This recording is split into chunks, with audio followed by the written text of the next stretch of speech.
Hello guys, good morning. Boatman Makoy is back. So, kumusta kayong lahat guys? Medyo matagal-tagal din tayong hindi nakapag-vlog.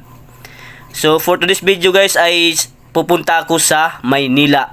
So, dahil may mga dapat tayong i-process for the new opportunity. So, tara, samahan nyo ako guys sa aking biyahe papunta ng Maynila.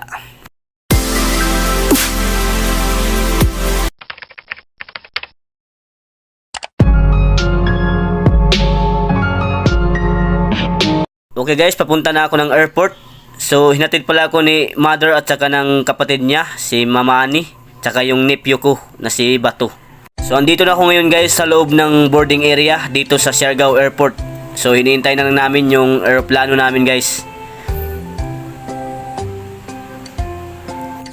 So, ayan na yung aeroplano namin guys. So, for boarding na kami ngayon.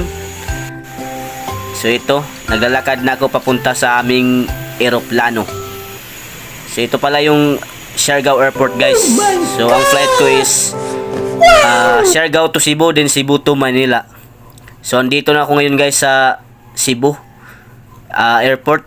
So nag-aantay na ako ng flight ko. 11:45 yung flight ko guys ng gabi.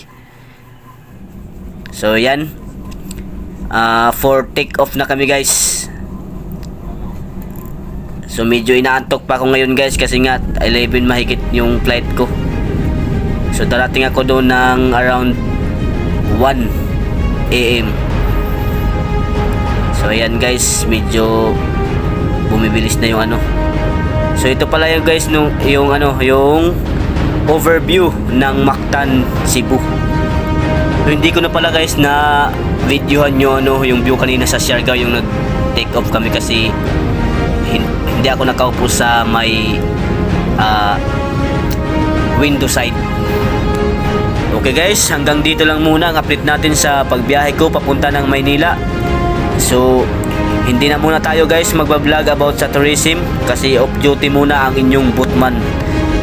At iiwan muna natin sandali ang Siargao. So abangan nyo na lang guys ang mga bago kong vlog sa pagdating ko ng Maynila at sa lugar na pupuntahan ko. So sana guys patuloy nyo akong suportahan, at sa hindi pa nag-subscribe, mag-subscribe na kayo at pakishare na rin ang mga videos ko. Maraming salamat sa inyo guys, and God bless.